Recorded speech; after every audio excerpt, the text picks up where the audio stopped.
Vamos fazer uma oração. Amado Deus, nós queremos agradecer por esse momento, para que quando nós entrarmos em contato com a Sua palavra, que ela possa ser viva e eficaz em nossas vidas, em nossos corações, e que seja o Seu Espírito Santo que nos revele a Sua vontade de maneira clara, que atinja não somente o nosso intelecto, mas atinja o nosso coração. É que nós oramos, em nome de Jesus, amém.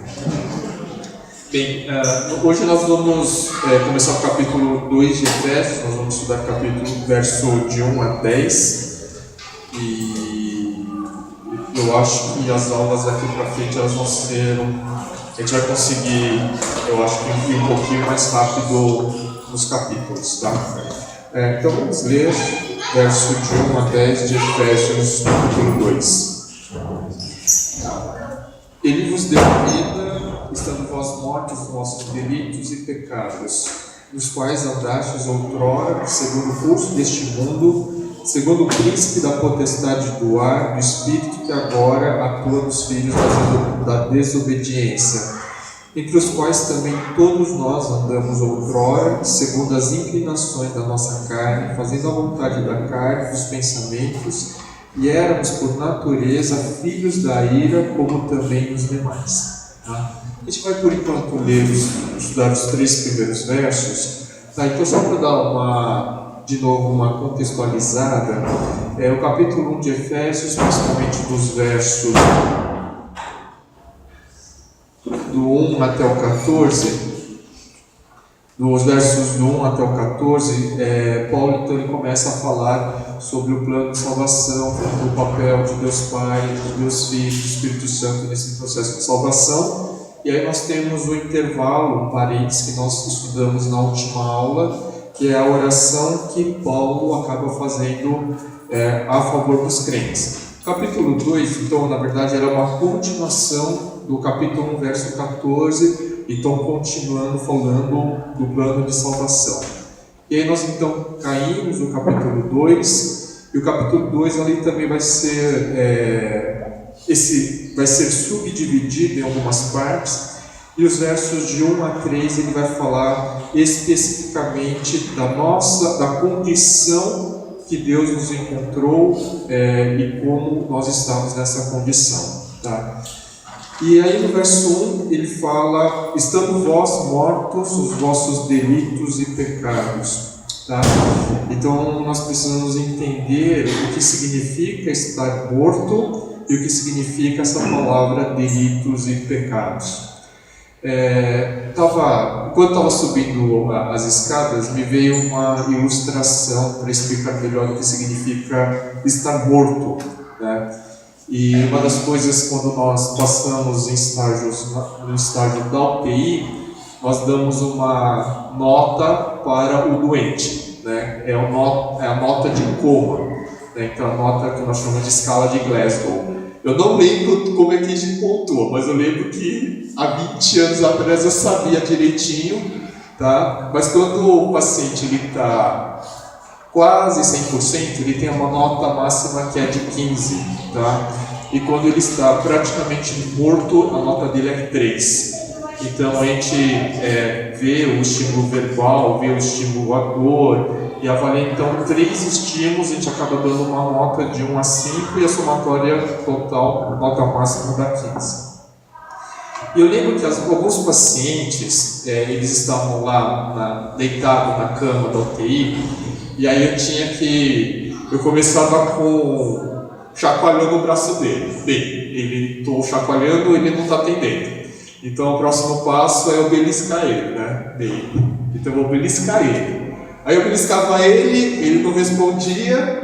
Aí o meu próximo passo era fazer em formato de punho, a minha mão, e eu tinha que torrar, esfregar nesse osso chamado externo, que nem um serrote, fazendo assim. E ele não acordava, né? E chegava, bem, eu posso tentar fazer em vocês que não estão na UTI, e alguém precisa de um voluntário para me estressar. Eu preciso que você fique deitado, eu preciso fazer uma manobra de UTI para ver sua nota. Bem, eu vou deixar o Gi para ver se realmente ele vai se formar, se realmente ele aprendeu, ou eu vou deixar o Wilson, que é anestesista, também. Eles vão saber pontuar melhor do que eu, mas eu preciso de um voluntário. Mas era muito. Assim, cara, o cara. Mesmo que o cara esteja em coma por reflexo, o cara vai me dar um soco na cara. Aí eu ficava fazendo assim, esfregando no externo dele, e nada, o cara tava assim, né? E aí então a gente tinha que ficar pontuando, aí chegava assim, nota 10, nota 9, nota 12. E é claro que quando o paciente estava melhorando da sua condição, ele ia chegando mais próximo do 15, quando ele ia piorando, principalmente se ele tinha a nota dele fosse decrescendo a cada momento, ele sabia provavelmente o que ia acontecer, né?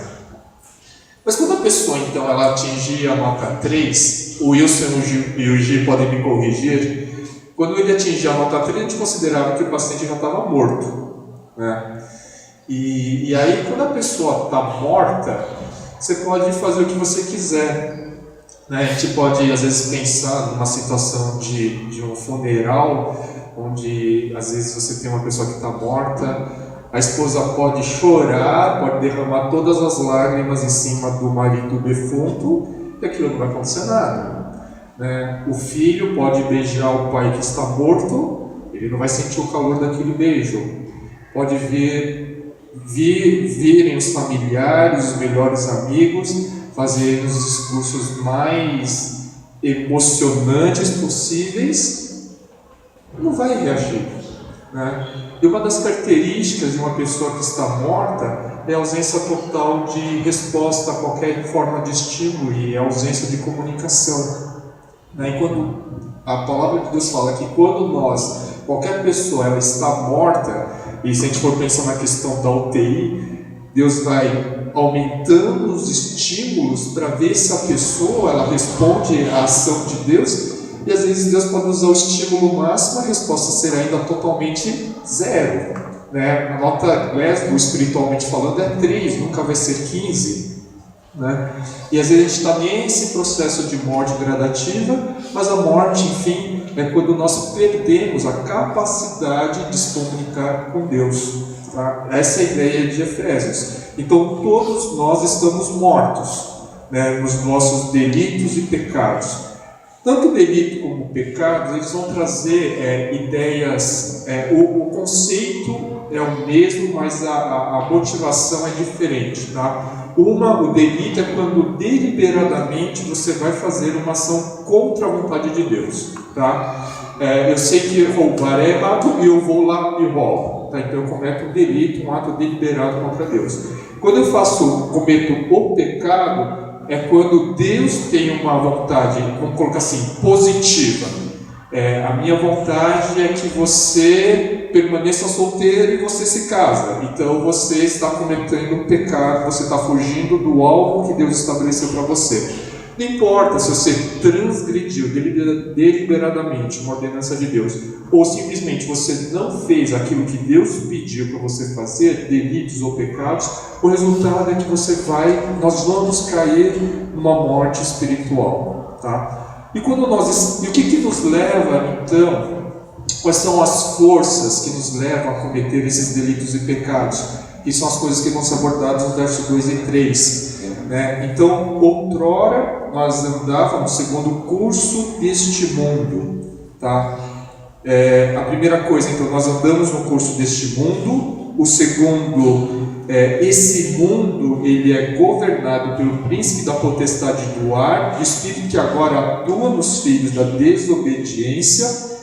E o terceiro, a terceira força que nos leva a cometer delitos e pecados é que nós andamos outrora segundo as inclinações da nossa carne, fazendo a vontade da carne e dos pensamentos, tá? Então nós temos 3 fatores, 3 forças que nos levam a esse estado de morte espiritual: o mundo, as forças da potestade e também em relação à nossa carne. É interessante porque todos esses fatores eles vão levar a uma situação espiritual que a Bíblia fala que nós estamos degenerados, nós estamos mortos espiritualmente e o oposto disso seria estar regenerado espiritualmente. Tá? Mas vamos entender um pouquinho sobre desses 3 pontos, o mundo, a parte espiritual e também os desejos da nossa carne. Nós sabemos que, primeiro, na verdade, às vezes é difícil eu quero tentar ser didático e separar o que é a influência do mundo, o que é a influência de Satanás, dos seus demônios, e o que é a influência da nossa carne, mas eu acho que didaticamente não é possível, porque muitas coisas acabam se sobrepondo. Mas eu fiquei pensando em algumas coisas que aconteceram mais recentemente no meu trabalho, na minha vida e também na questão da sociedade. E eu fiquei pensando nessa questão do estupro coletivo que aconteceu no Rio de Janeiro nesse feriado. É uma coisa muito bizarra, né? E aí, as últimas notícias nos jornais são os dados de estupro que acontecem no Brasil e no mundo. Algumas meninas que têm Facebook, elas botaram um perfil agora, eu sou contra o estupro. E aí agora é uma coisa que tem se comentado um pouco mais, né? Então aí começa a falar daquele estupro da adolescente que aconteceu no Piauí, como é que está a situação daqueles que praticaram aquela situação. Estão todos livres, tá? Só para vocês ficarem atualizados. E depois eu estava lendo o que as manchetes internacionais, como que elas enxergavam essa questão do estupro coletivo. Então tinha comentários do New York Times, do Le Monde, do Le Figaro, e eu achei o que eu achei mais interessante foi o comentário do El País, que ele fala a que ponto que ele usa um termo pesado, mas assim, a que ponto moral que o Brasil chegou, né? A que ponto, depois de tantas coisas acontecendo de ruim, a que ponto que assim, a gente vai pensar que 33 homens pegam uma mulher, uma menina, adolescente, a estupram, aí você fala assim, que nenhuma dessas 33 pessoas, ela teve uma pessoa capaz de impedir ou não participar desse estupro coletivo, mas para piorar, filmar e colocar numa rede social achando que é a coisa mais normal do planeta. Né? E aí a gente pode pensar, mas é um morro, aconteceu isso no morro de uma favela no Rio de Janeiro, que tem aquela combinação fantástica, né, de droga, tráfico, pobreza e funk, e portanto, para aquele microambiente aquilo é normal, né? É normal então que outros estupros coletivos aconteçam e a gente só não sabe porque um idiota não conseguiu colocar na rede social, né? E aí a gente começa então a pensar o que leva então pessoas a já terem esse tipo de comportamento e achar que isso é normal ou até engraçado, e eu vou colocar então numa rede social. Então a gente pode achar, então essas pessoas são bárbaros que cometem esse tipo de ação, mas também nós poderíamos perguntar, nós que escutamos essas notícias, como é que nós reagimos, né? Ou qual que é a providência que nós conseguiríamos tomar diante dessa situação. Então, ao mesmo tempo que assim, essas pessoas, elas estão mortas espiritualmente, elas não conseguem sequer ter um pingo na consciência que os acusem, que seria a maneira de Deus trabalhar, mas talvez nós também nós também podemos estar próximos de um Glasgow de 5 e a gente também não percebe em relação a isso, né? Então, às vezes eu fico falando essa questão do que acontece nas favelas do Rio de Janeiro. Eu tenho compartilhado com algumas pessoas que eu tenho escutado algumas pregações de um pastor batista da primeira igreja batista da Barra da Tijuca. O nome dele é pastor Carlos, e ele também tem formação em jornalismo, e ele acabou fundando uma ONG no Rio, chamada Rio da Paz, e hoje ela é uma das ONGs mais prestigiadas prestigiadas aqui no Brasil, tá? E ela também ela é muito prestigiada fora do Brasil, né? E eu não sei se vocês lembram daquele episódio que queimaram um ônibus no Rio com 18, 17 pessoas vivas dentro, né? Então esse episódio, na verdade, foi um episódio, esse ano foi queimado a mando do tráfico, né? E as pessoas que estavam lá dentro eram todas inocentes. E a gente fica pensando, existe uma coisa pior que o estupro coletivo? Talvez queimar pessoas vivas dentro de um ônibus de uma cidade, a segunda maior cidade do Brasil. E aí então eles tiveram a ideia então de pintar cruzes em preto e pendurar e fixaram nas areias da praia de Copacabana, em frente do Copacabana Palace, né? Então o Rio de Janeiro amanheceu com aquelas cruzes em preto, e o pessoal começou a perguntar quem que colocou essas cruzes, né? O que simboliza essas cruzes, tal. E aí foi então uma iniciativa dessa ONG Rio de Paz, querendo denunciar a questão então, da violência gratuita e tudo mais. É interessante porque eu tenho acessado o site da ONG, o combate que eles fazem contra a violência lá na cidade do Rio de Janeiro. E uma das coisas que o pastor comenta, ele usou um termo que eu falei, acho que não tem outra palavra para descrever como é que as pessoas veem a vida. Ele falou assim, ele usou uma palavra simples. Hoje nós vivemos a cultura da banalização da vida. A vida não vale nada para ninguém, né? E a gente está falando então nesse universo de favelas cariocas. Nós podemos falar que essas coisas acontecem nas favelas aqui de São Paulo, mas a gente não poderia imaginar que essas atrocidades, essa banalização da vida, elas acontecem então em espaços geográficos e sociais que não faz parte do nosso normal, né?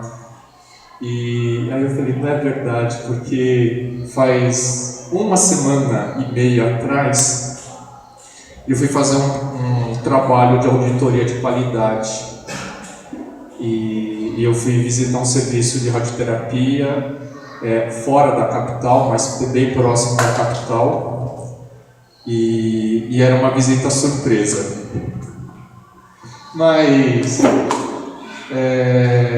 enfim, esse serviço, um dos médicos que trabalha nesse serviço, ele ia fazer um curso, ia ficar 4 dias fora, e então pediram para que eu indicasse um médico para substituir durante esses 4 dias de ausência. E eu peguei o médico mais novo da minha equipe e eu fiz umas trocas de horário. Eu pedi então para esse médico fazer a cobertura de férias.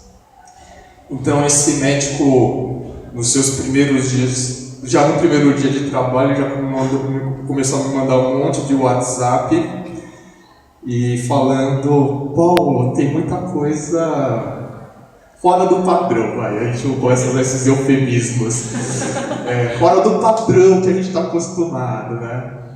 Aí então ele foi falando, aí foi tirando foto para documentar para mim, para ver, porque ele é um médico que acabou de terminar a residência, ele é um super novo. Eu falo, fulano, segura as pontas porque eu vou sair de férias na semana que vem. Quando eu voltar de férias eu vou pensar o que eu vou fazer sobre o assunto, né? Aí eu voltei de férias, eu falei, putz, e agora, né? Eu não sei o que eu faço, porque ou eu esqueço o assunto, né? Porque se eu começar a levar isso para frente, eu sei que vai sobrar para eu fazer, né? E eu falei, eu não quero ficar me estressando com certas coisas e tal. Mas enfim, peguei o assunto, levei para as pessoas teoricamente responsáveis pelo serviço. E eu falei, olha, está acontecendo isso, eu tenho as coisas documentadas, estão aqui na foto do meu celular. E agora eu não sei se eu corto a minha língua ou corto o meu pescoço, mas eu me voluntario gratuitamente para fazer uma auditoria desse serviço, para conferir em loco realmente do que está acontecendo. Aí eu cheguei cedinho, tem naquele serviço 80 pacientes em tratamento, eu peguei as 10 primeiras fichas de pacientes que já tinham... Cheguei às 9 da manhã, então eu peguei as fichas dos pacientes que trataram entre 6h30 da manhã e 10 da manhã, 10 fichas, e aí tinham 8 fichas erradas. Naquele momento, eu falei, cadê o cardioversor da clínica que eu preciso dar 300 joules no meu coração? E então, eu fiquei tão indignado, que eu peguei as pessoas, eu falei, se eu tivesse uma faca eu cortava o pescoço, se eu tivesse um revólver eu teria dado um tiro, certeza. E assim, e aí pegando as pessoas, eu tô falando de nível, tô falando de médicos, gente como a gente, tá? Classe média, média alta, que estudou escola particular, fez faculdade de medicina, tal. E aí, acho que o pessoal viu no meu rosto que eu já tava com sangue nos olhos, né? Só que às vezes eu peguei as fichas, fotografei, documentei tudo e fui explicando, olha, essa pessoa vai morrer porque o tratamento está sendo feito errado, essa pessoa vai ter uma sequela que não precisava ter porque está errado e assim por diante. Aí, qual que é a reação das pessoas nesse momento? Deveria ser o que nós esperaríamos que fosse. Puxa vida, né? Fui responsável, acho que a gente ficaria com um peso no coração, de falei, putz, eu ferrei com a vida de algumas pessoas que eu estou sabendo, e de todas as outras pessoas que eu já atendi nesses 2 últimos anos. Né? A reação das pessoas, ninguém falou que eu tinha que fazer desse jeito. Ai. E então, eu saí assim, tão chateado, né? Eu pensei, puxa vida, o que acontece na favela da gente banalizar a vida, acontece nos lugares que a gente está acostumado a estudar e trabalhar também, né? E aí fui levar então, tudo documentado para a chefia. Primeiro eu falei, vocês me dão carta branca para mandar embora? Ok, Paulo, você tem carta branca para mandar todas as pessoas daquele lugar. Beleza. Então, reportei tudo, tal. Eu falei, olha, isso precisa de treinamento, isso aqui eu não sei se tem jeito, mas podemos dar uma oportunidade, tal. E aí então, aí fui levar para a chefia, e a chefia, no momento eles concordaram, né, pra gente fazer todos os ajustes que eu tinha proposto, e em seguida, 10 minutos depois que eu tinha exposto tudo, eles falaram assim, melhor não, porque fulano é importante, se a gente tirar ele pode causar esse outro tipo de problema. Eu li assim, como assim? Então às vezes é preferível a gente poupar por conta de querer preservar uma pessoa que pode trazer outros interesses, promover outros benefícios, outros interesses, a gente prejudicar diariamente 80 pessoas simples que estão tratando de câncer no sistema SUS, que poderia ser 1000 vezes melhor. Bem, podem orar, pode continuar orando pelo meu coração, porque eu vou me voluntariar para ele mais uma vez. Mas foi uma coisa que eu fiquei assim, na última semana, orando, sonhando, e quando não dormia por conta desse assunto, sonhava porque eu estava lá. Mas a gente começa a falar, até que ponto, né, que aí, quando a gente começa a falar, pensar nesses versículos, a gente fala assim que nós estamos andando segundo o curso deste mundo, né? Então o mundo assim, ok, qual o problema? Eu não vou estragar meu network, mesmo que eu tenha que sacrificar algumas pessoas, mesmo que algumas pessoas sejam prejudicadas, eu não vou comprometer a minha amizade, o meu relacionamento social, o meu network, né? O mundo pensa desse jeito, né? Mas será que nós E como é que nós pensamos, né? Nós estamos vivendo de acordo com o curso do mundo, nós estamos nadando contra o mundo, e aí todos os teólogos vão falar que cristianismo sempre vai ser uma contracultura em qualquer época, em qualquer sociedade, né? E aí a gente precisamos então nos avaliar, nós estamos sempre nadando contra a cultura ou nós estamos nadando a favor da cultura, né? O mundo caminha segundo as pessoas que estão mortas nos seus delitos e pecados, elas vão andar segundo o padrão do mundo. E a segunda coisa então são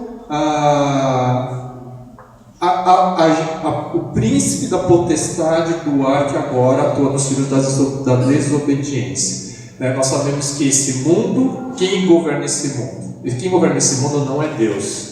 Então, quem governa esse mundo é Satanás.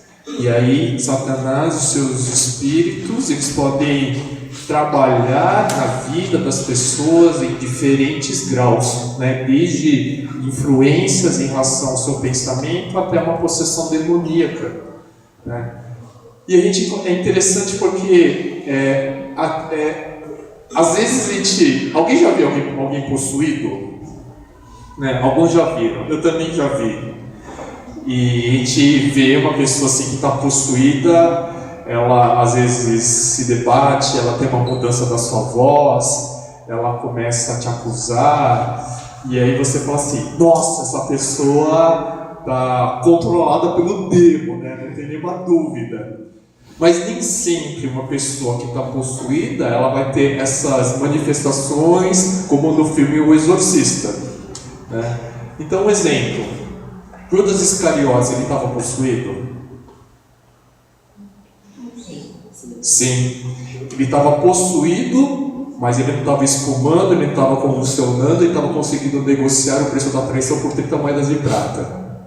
Ele estava tão possuído que sabia negociar muito bem.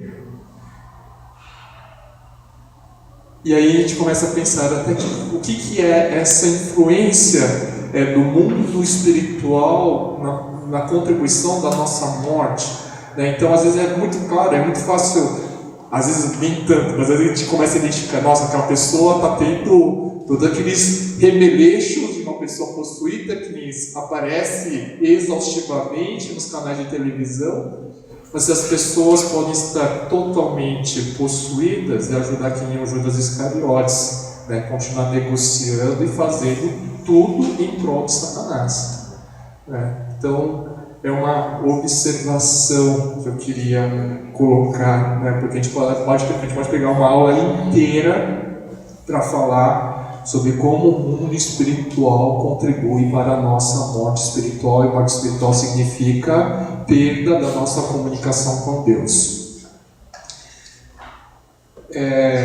Semana passada também teve uma coisa interessante, né? Porque eu estava... depois do almoço eu estava brincando com as crianças, né? Então as crianças com idade de 1 a 3 anos.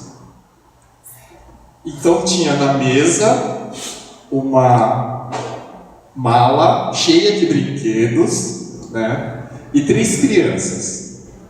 E aí uma das crianças, as 2 crianças estavam assim, com seus pais na boa. Aí a terceira criança pegou um brinquedo da sacola e começou a brincar com ela. Qual que é a cena 2? Bem, as outras crianças também queriam brincar. Com o que? Cena 3? Com o brinquedo da terceira criança. Lógico, né? Então você tem uma sacola que tem 20 brinquedos, ninguém está brincando com nada, aí uma criança pega, começa a brincar, as outras duas também desenvolvem o desejo de brincar, e tem que ser exatamente com aquele brinquedo. Tá?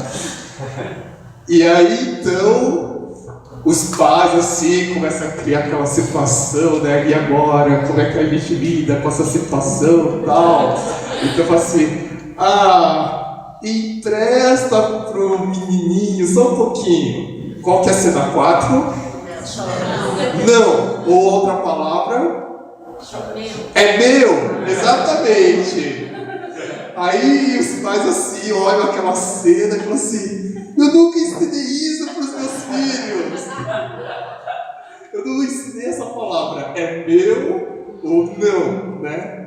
E não precisa ensinar, né? Aí você pensa que também, elas estão agora entre 1 ano e 3 anos, elas sabem falar, então elas conseguem verbalizar aquilo que está passando no seu coração, né? Agora vamos pensar que você pega 3 bebês de 6 meses, coloca uma mamadeira lá, então a primeira vai pegar a mamadeira, as outras 2 mesmo assim aprenderam a falar, vão apontar e vão começar a chorar até que alguém lhes dê atenção e dê a mamadeira. Aí você vai tentar tirar a mamadeira de ela vai agarrar com tanta força, destruir aquela mamadeira, esparramar leite em todo mundo, mas ela não vai dividir a sua mamadeira com as outras 2 crianças, e elas não aprenderam a falar, né?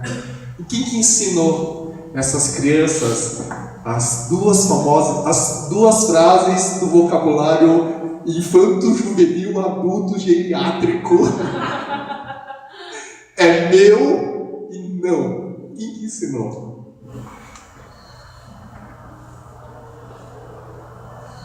Ninguém ensinou, né? Porque isso faz parte da inclinação da nossa carne, fazendo a vontade da carne e dos pensamentos. É a terceira força que nos leva à nossa morte espiritual, tá? Primeiro, nós seguimos o padrão de valores e cultura do mundo. Segundo, Satanás e seus demônios nos dão uma forcinha influenciando o nosso modo de viver. E terceiro, mesmo que não houvesse Satanás, mesmo que não houvesse mundo, a nossa própria carne, ela tem essa inclinação. É meu e não. Tá? Eu não largo esse microfone, é meu. Não me quer, não.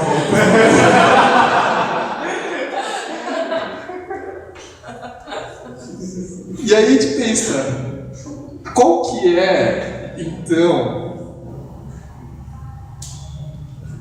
existe salvação para o homem que não tem nada a seu favor para que ele não perca a sua comunicação com Deus? Não tem nada, né? Nada, não existe alternativa, não existe saída, e portanto a Bíblia coloca esse conceito da depravação total. Nós não somos depravados parcialmente, todos nós somos depravados na sua totalidade.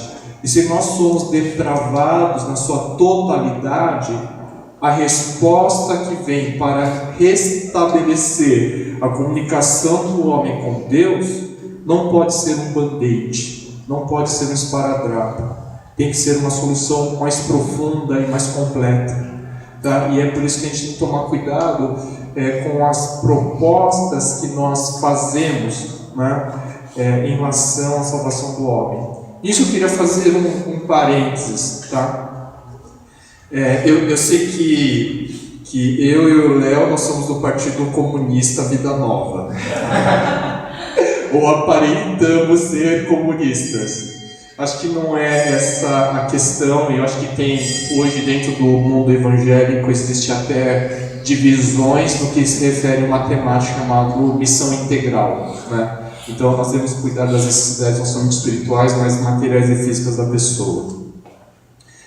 Eu acho que é um erro quando a igreja ou uma organização cristã ela começa a enfatizar de maneira acentuada o suprimento da questão material. Ela é uma ONG qualquer, tá? Ela perde, porque ela acha assim, se eu fornecer educação, comida, saúde, ok, nós vamos solucionar os problemas do homem, e aí ele vai estar mais sensibilizado às questões espirituais.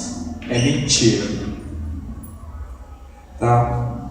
Isso não é verdade. Aqui é muito claro, todos nós estamos mortos, nossos pecados e delitos, e a salvação do homem parte dele conhecer a Deus, né, que é o que vai ser abordado do capítulo 4 a 10, que nós vamos abordar na próxima aula, tá? Mas eu só queria encerrar com uma história para ilustrar melhor esses 3 versículos.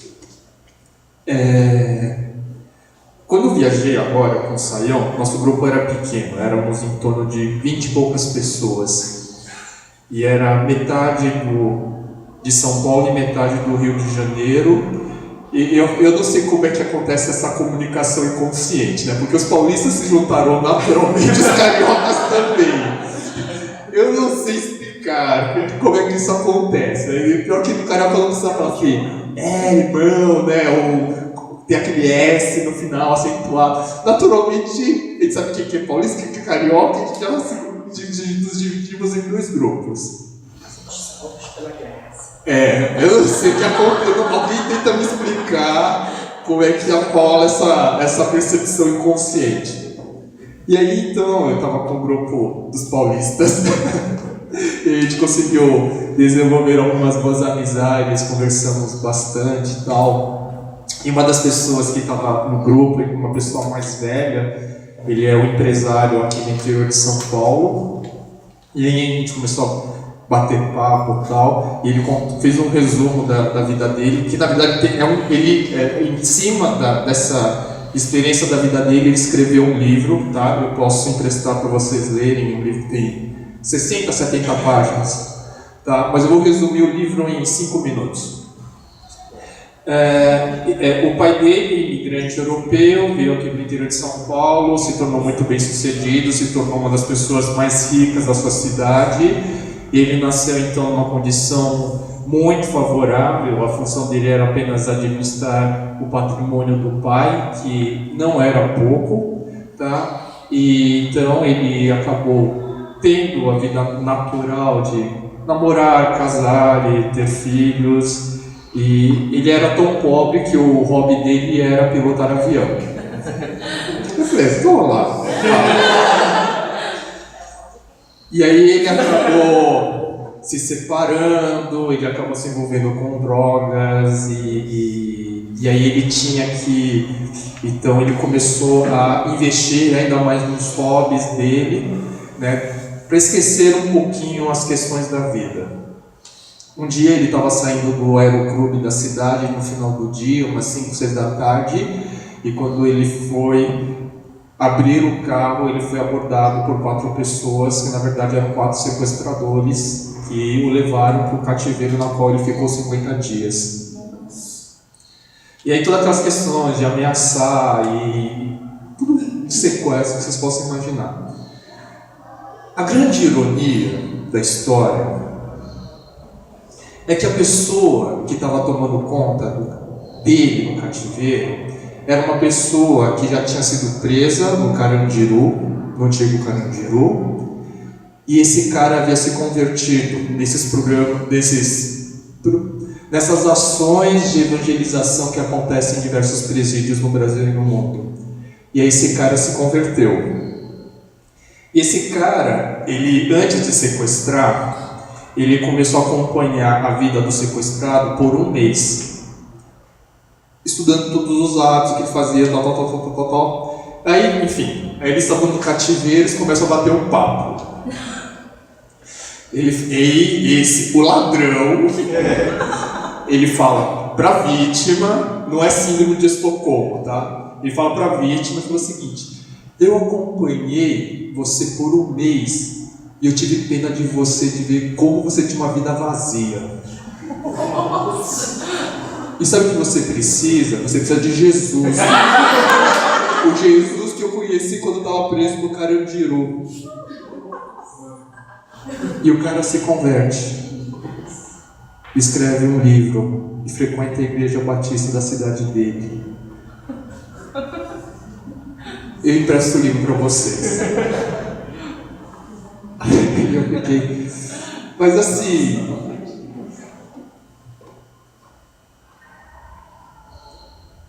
Eu fiquei pensando... O sequestrador... Aí a gente fica imaginando em que tipo de família ele cresceu, ele nasceu, em que tipo de comunidade ele cresceu, se ele conseguiu ter acesso à educação. Você começa a pensar assim, nos piores cenários, né? E aí você pensa numa outra pessoa que está na outra ponta, que nasceu numa das famílias mais ricas da cidade dele, que teve acesso a tudo, e esse cara, sequestrador, vigia o rico por um mês e fala assim: sua vida, eu não quero a sua vida é muito vazia.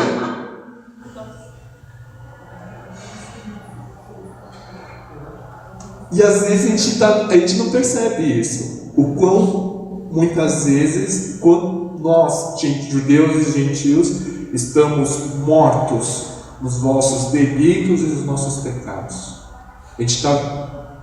Somos zumbis, nós não somos pessoas que têm vida. Talvez seja uma expressão mais contextualizada. Então a gente vai continuar na próxima aula, tá? E o que Deus faz diante dessa situação onde nós estamos mortos totalmente, numa depravação total dos nossos delitos e pecados, tá bom? Antes de encerrar, só um aviso: semana que vem não tem aula porque tem eleição, e daqui a 2 semanas, se não tiver nenhum imprevisto, está programada a pintura de toda essa parte das escadas, então também nós não vamos ter aula, tá? E para ajudar, e é muito interessante a história de quem vai pintar, depois a Dani e o Léo podem contar essa história no outro dia, uma história bem legal. Domingo que vem, depois da eleição, eu sei que vai ser uma manhã um pouco mais puxada, estamos recrutando voluntários para ajudar a arrumar, levar as coisas para que o pintor consiga chegar e ele vai vir pintar sozinho. Então é bom a gente poder ajudar a fazer uma faxina e tudo mais. Então venham com roupas para ajudar nessa questão, tá bom? Mais alguma coisa, Dani? Vamos orar então. Amado Pai, eu quero agradecer por esse momento e nós não conseguimos ainda entender na totalidade o grau, a profundidade do nosso pecado. A gente não consegue entender o como que nós estávamos mortos e o tamanho e a beleza da graça e salvação que um dia nos alcançou, Senhor. Por isso nós continuamos orando, Pai, para que o Seu Espírito Santo nos dê revelação e sabedoria, Pai, e que a nossa vida possa expressar uma regeneração que o Senhor colocou dentro dos nossos corações. É que eu oro no nome de Cristo. Amém.